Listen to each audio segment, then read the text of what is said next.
Hi guys, welcome to another beer review. It's a Sunday afternoon. I'm doing a little bit of cooking, well, warming up food from yesterday.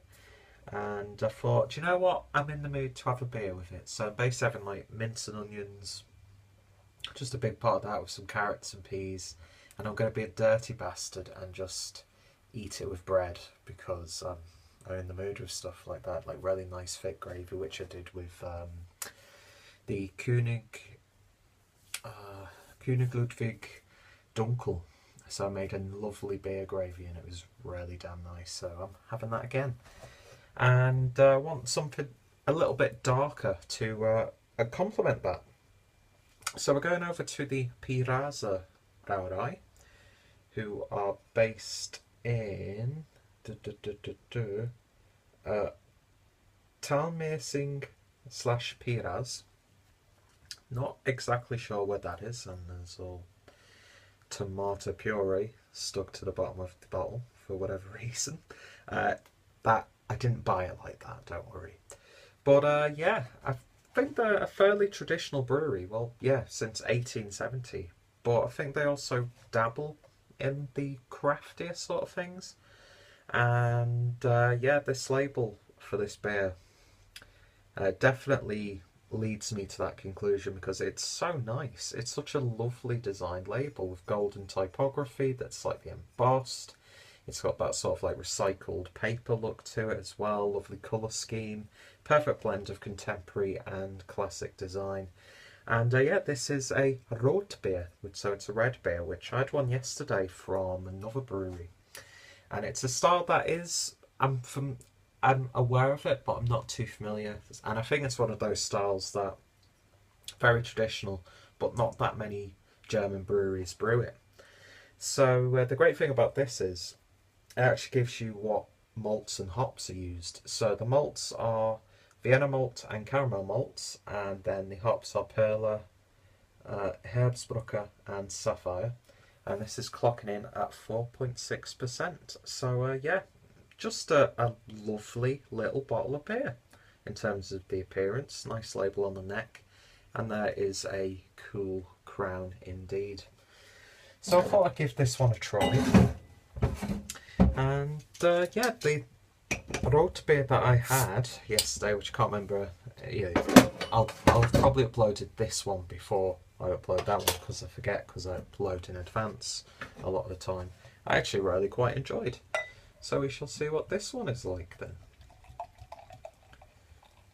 But yeah, I think it's somewhat related to the lager family, I'd imagine. One of the many offshoots of the style. But beer in a glass, and Jesus, that to me is like a beautifully... I've actually poured that really nicely for once. Nice 2-finger, well, just less than 2 fingers worth of a slightly tan-coloured head. Nice compact, a little bit creamy on the top. Beer in the glass is more of a copper rustic look as opposed to a red. When I first heard this beer, because I'd had rot beers in the past, but just casually drinking them, so never really took too much notice. Not that I just blindly drink sometimes. I'm always conscientious of what I do drink. It's not like, oh, this is here, I'm just going to drink it. But, you know, when you're reviewing beers, you like dwell on things and you really try and pick stuff apart. But I first thought that this would have been like a ruby red. I mean, when you hold it up to the light, that does sort of come through, but it's more of like a faint cranberry look. But it is more of a rustic, orangey, amber colour. Lovely clarity, nice carbonation. And yeah, certainly looks like a pretty little beer indeed. So let's see what we get on the aroma. And it's sweet. It's that powdery sweetness. A little bit of caramel. Those caramels are really shining through with this one. Vanilla, cinnamon. Reminds me of a really nice sweetened banana bread batter, or something like a glazed yeasted dough, maybe. But yeah, there you get some lovely berry fruits coming through very nicely. Have to excuse me for a second as I give this a stir so it doesn't all burn. There we go. I'm a bastard for cooking when I'm doing these beer reviews, and I do apologise about that. The Mikhail from Eichhofner will never let me forget that I was cooking onions or frying off onions one day when I was reviewing one of his beers. But yeah. But yeah, you get very subtle savoury tone that just helps level it down a bit so it doesn't become too sickly sweet on the aroma. But it's such a lovely balance, and yeah, smells fantastic. Let's give it a taste. Prost.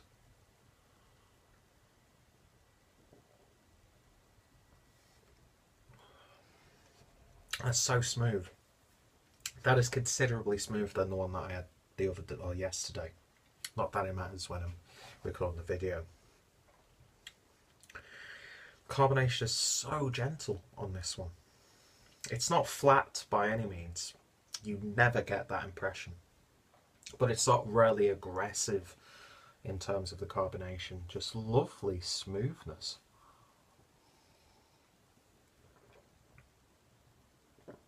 Very gentle spicy tones. Get that hint of ginger, cinnamon, that sort of thing. Maybe a very faint nutmeg.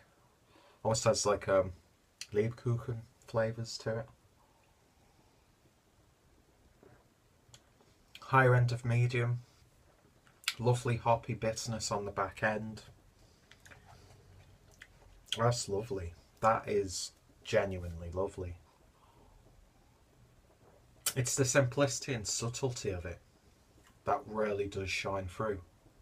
Because when you have that aroma, it might not smell too sickly sweet, but when you drink it, it could translate completely differently, and it's like, wow, this is too sweet for me. But that sweetness is just so lovely. It's so well rounded. It's all subtle. No flavours, you know, fighting for your attention. They're just working together.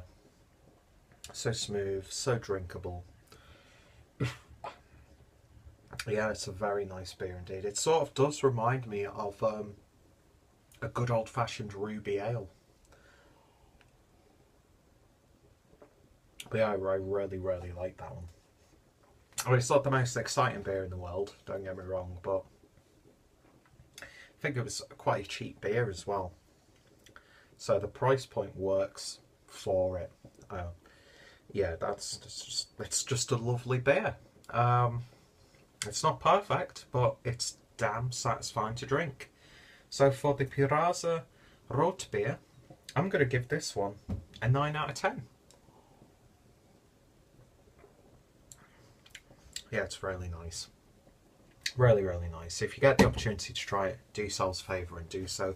If you've tried anything else from the brewery, or if you've tried any other Rotbiers, then give me your thoughts and opinions on the style and the brewery.